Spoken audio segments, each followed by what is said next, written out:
Hai, खुलुमबाय। आङो महेन्द्र, एडुटेनर आरो मोटिवेशन स्पिकार। बर'नोथ' बर'लेण्ड नांगौ नङासै? बयनोबो बर'लेण्ड नांखागौ। बे बर'लेण्ड सोमावसारनाया सोलिबाय थाखासिगोन। बिटिआरनि जि खुंथाय, बे खुंथाया सोलिनायनि गेजेराव जेब्लासिम बर'आ थामोनथा मोनहैया, उनाव थामोनथानि जुदि रांखान्थियारि थामोनथानि जेब्ला जाफुंहैया, फिन अब्ला सेपारेट स्टेट आलादा रायजोनि जि सोमावसारनाय बेथ' जाफिनखागोनखा।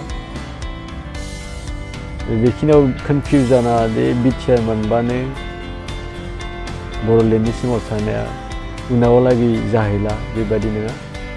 बे सोमावसारनाया जाफिनगोन। नैबेखिनियाव आं दा बिटिआरनि जि गनायथि लाबाय बर'फोरा, बेनि उनाव मा जांख्रिथाय नांबावो, मानि जांख्रिथाय नांबावो, बेनि बागै सावरायनो नागिरदों। आथिखालाव बर'फोरा धोरोमारि, सोलोंथायारि, राजखान्थियारि, समाजारि जिखिनि जांख्रिथाय खालामबाय थादों, बहुद मोजां लामायाव थांदों। मोनसे जांख्रिथायनि मोनसेल' नङा, मोननै जांख्रिथायनि मस्ट इम्परटेन्ट जाना दङ दा आरोबाव। बे जाबाय बिजनेस रिभलिउसन, जायखौ फालांगियारि जांख्रिथाय, आरो मोनसेया जाबाय ग्रिन रिभलिउसन, जेरै आबादनि एबा गोथां जांख्रिथाय। दा बे मोननैखौलाय मानो नांगौ? बे मोननैखौ मानो प्रयजन दा? बिटिआर मोननायनि उनावथ' मानो बेबायदि जांख्रिथाय नांबावगौ? बेनि मेइन जाहोना दासिम बुहुमाव जिखिनि रांखान्थियारि जौगानाय जादों, मानसिफोरा जिखिनि हादोरफोरा, जिखिनि समाजफोरा जौगानाय जाबोदों, बेफोरो मेइनलि बिजनेस सेक्टर आरो एग्रिकालचार सेक्टरनिफ्राय जादों। मेइनलि गुबै न'खरफ्रोमबो जि जौगानाय जायो, बेयाव नायोब्ला, गुबुन हादोरफोरनि नायोब्ला, गुबुन हादोरफोरनि गामिफोरखौ नायोब्ला जों बेखौ नुनो मोनो, बिथांमोननियाव बिजनेस रिभलिउसन दं आरो जि एग्रिकालचार रिभलिउसन, आबादनि जि रिभलिउसन, बे दं। बे मोननैनि स्पेसियेल गोनांथिया जाबाय, बांसिन बे मोननैनिफ्रायसो रांखान्थिया, मोनसे हादोरनि रांखान्थिया जौगाखाङो। साइन्सआ मायबा मोनसे दिहुनब्लाबो, टेक्न'लजि मायबा दिहुनब्लाबो, बेनिफ्राय जुदि फैसा फैनांगौ, बेखौ बिजनेस मडेलाव लांनो नांखागोन। थ' जोंनि बर' हारियाव बे मोननै रिभलिउसना खोब प्रयजन दा। गोदानै एबा जा एसे दङ बेखौनो आपडेट खालामनानै बे जांख्रिथाय लाबोनांगौ, बिजनेस जांख्रिथाय, आरो जा एग्रिकालचार जांख्रिथाय, बेखौ खोब प्रयजन जादों। आरो बे मोननै जांख्रिथाया मेनलि इक'नमिखौ, रांखान्थिखौ, बर' हारिनि रांखान्थिखौ गोजौआव दैखांगोन। बेखिनियाव बर'नोलाय मानो बेखौ नांगौ? बर'फोरनि केरेक्टारखौ नायोब्ला, बर'फोरनि जि आखुथाय, बर'फोरनि जि बिन्दासै थानो लुबैनाय, बेफोरखौ नायोबा बिजनेसा सबसे मोजां जागोन। आरो जा इडुकेसन थासारि, बेफोरखौ नायोब्लाबो गुबुन जौगाखानाय हारिजों कम्पिट खालामनायाव एसेबाबो खस्थ' जादों। मानो होनबा गुबुन रावजोंसो डिग्रिफोराव, हायार सेकेन्डारिफ्राव बांसिनै लिरनो गोनां जायो।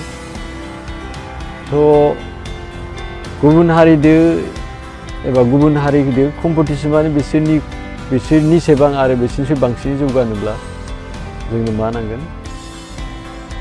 बिजनेस रिभलिउसन नांगोन। आरो बेयो बर' हारिनि, एसे आगोलाव होनदों, बर' हारिनि थाखाय सुइटेबोल। मानो होनबा बर'फोरा सोलोंथायाव हाइ लेभेलनि कम्पिटआव बहुद खम दं। बेबायदिनो बर'फोरा बिन्दासै थानो मोजां मोनो, बाराद्राय बिजियाव थानो नागिरा। आरो सरासनस्रा नायोबा गम मोनखायो, खुथार बिजियाव थानायखौ जोबोद बायो। मोनसे खामानिखौनो खुथार गाव मावबाय थानो बानाय गोबां नुयो। आरो लोगोसे मोनसे केरेक्टार दं, बर'फोरा बयजोंबो गोरोबनो रोंगौ। बे थासारिफोरखौ बेनिफ्राय आरो दंबावो, बारा गोलाव जागोनखाय आं बारा बुंला बेखौ गोबां दं बर'नि केरेक्टार बिजनेसजों खाबजानो हानाय आरो मैखोमनै बे जिखिनि होनबाय बेखिनि केरेक्टारा बिजनेसाव खाबजायो थ' जोंनो रांखान्थि जौगाथायनि बिजनेस लेभेलनि जि रिभलिउसन बिजनेसनि जि रिभलिउसन लाना फैनांगौ दंथारो दिनै आं बिजनेसनि एसे बुंनानै दोनथ'नोसै बिजनेस माने मा बिजनेसाव मोनसे गोरोन्थि फोथायनाय दं आरो जोंनिया जे बिजनेस माने दखान होनाय गिदिर गिदिर कारखाना बानायनाय फैसा नांखागौ जोंनिया हेल्पआनो गैया बेबायदि नंखाय फोथायनाय दं आरो बे बिजनेस मावनोबा फैसासो नांग्रोगौ बेबायदि मोनसे साननाय दं बेबायदि साननाया एक्चुअलि गोरोन्थि बेबायदि साना नैबे बेलायावल'सो नोंगौ बायदि मोनो जेरै दुखान होनाय बेफोराव फैसा नांग्रोगौ रियेलि दुखान होनाया सासे गाव मावना जाग्रा सेल्फ एमप्लयड मानो होनबा बिथाङा जयोबासो फैसाया फैयो बिथाङा खामानि मावबासो फैसा फैयो बेबायदिखौ रियेलाव आथिखाल जुगाव बिजनेस बुंनाय जाया बिजनेसनि बुंफुरलुआ जाबाय नैबेयो जा खुंथाननि जोहै मोनसे खुंथाननि जोहै जेब्ला बेयाव फाननाय बायनायखौ खालामो बेवहाय एमप्लयि थागोन प्रडाक्ट डिस्ट्रिबिउटर थागोन रिटेलारसिप मोनहैगोन रिटेलबाबो गुबुना सालायगोन फाइनेन्सआबो गुबुना खालामगोन बेबायदि दं आरो माखासे दं बेखौ जों बिजनेस सेक्टराव जेब्ला गुवारै बेखौ सावरायगोन दा नैबेखिनियाव डिफिनिसनखौल' आं होनफिननो नागिरदोंमोन खुंथाननि जोहै जेब्ला गावनि बेसाद एबा सोरनिफ्रायबा लानाय बेसादखौ फाननाय जायो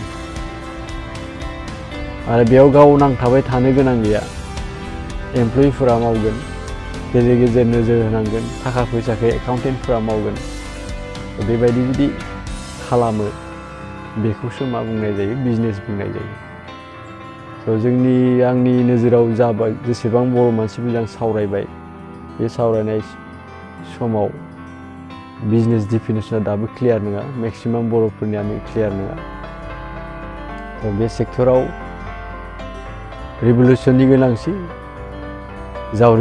फिन जावरिखांनायनि गोनांथि आरो एग्रिकालचार सेक्टरनिखौ नायदो एग्रिकालचार सेक्टराव जों दाबो अल्ड मडेलै मावबाय थायो जेने थेने दा ट्रेक्टरल' फैदों ट्रेक्टरल' एसे आपग्रेड जादों नाथाय गुबुन जि हादोरफोराव जुदि नोजोर होयो जेरै जापाननि आबाद मावनायखौ नोजोर होयोबा बेवहाय टेक्न'लजिफोरा फैजोब्बाय जन्त्रपातिफोरा फैजोब्बाय जायनि जोहै ल' कस्टआव जोबोद मोजाङै टाइमलि मावनो हानाय जाबाय लोगोसे बिथांमोना इरिगेसन हासारनि जि केपासिटि बेफोरखौ बहुत मोजां खालामना लाबाय आरो जायनि जाहोनाव बिथांमोननियाव माइनिया बुंनो थांबाथ' जोंनिया लासिंसिंसो जोंनि जे बिटिएडि एरियायाव जिखिनि जि बिटिआर एरियायाव जोंनि बे बर' एरियायाव बर'लेण्ड एरियायाव जिबायदि माइ जायो बे माइनि 3 गुन जायो आरो जापानफोराव बेबायदिनो जोंनियावबो हारियाना आरो पान्जाबाव बेबायदि माइआ 95 मनहालागै जाहैयो बिगा थ' जोंनियावथ' 16 to 16बो मोना सोरबा मेक्सिमाम जायो 21, 23 सरासनस्रा आबादारिफ्रा बा बेवहाय बेबायदि मावबाय थाबा गुबुन जायगाजों कम्पिट खालामनो हानाय नङा आरो बेखिनि माइआ जोंनोनो थोनाय नङा बेलेगनिफ्राय इम्पर्टसो खालामबावनांगोन थ' बेबायदि अबस्था जोंनिया ग्रिन रिभलिउसन जेरै मैगं थाइगंनि खेथ्रआव बेफोरो निउ मडेलजों मोजाङै आवगायनो हायाखै अल्ड मडेलावनो दं बोरैबाबा नायनो थांबा जोंनि मानसिफ्रा 10 year बेकआवसो दं 10 year फिउचारनि सिमां साननो हाया रायलायनाय मेथाइ खननाय खोनासंनाय बिथांमोननि जि थानाय सिचुएसन बेफोरखौ नायबा गासैबो 10 year 15 year बेकनि मानसि बायदिसो नुयो थ' बेवहाय दिनै बिराद सर्टेज होगोन भिडिअखौ जोंनो स्पेसियेल मोननै रिभलिउसन नांबावो बे रिभलिउसना जाबाय बिजनेस रिभलिउसन आरो ग्रिन रिभलिउसन थारमाने बिजनेसनि जांख्रिथाय आरो गोथां जांख्रिथाय जायखौ आबादफोरखौ लानानै बुंनाय जायो बे गोथां जांख्रिथायनि प्रयजन दङ। नेक्स्ट एपिसडफोराव डिटेल्सै बिजनेसनि बागै सावरायगोन आरो बे खुब प्रयजन बर' हारिया जुदि इक'नमिकआव डेभेलप जानोबा खुब प्रयजन। बेनिखायनो नेक्स्ट एपिसडआव फिन लोगो मोनगोन आसाजों दिनै एसेयावनो दोनथ'बाय। खुलुमबाय, गोजोन्थों।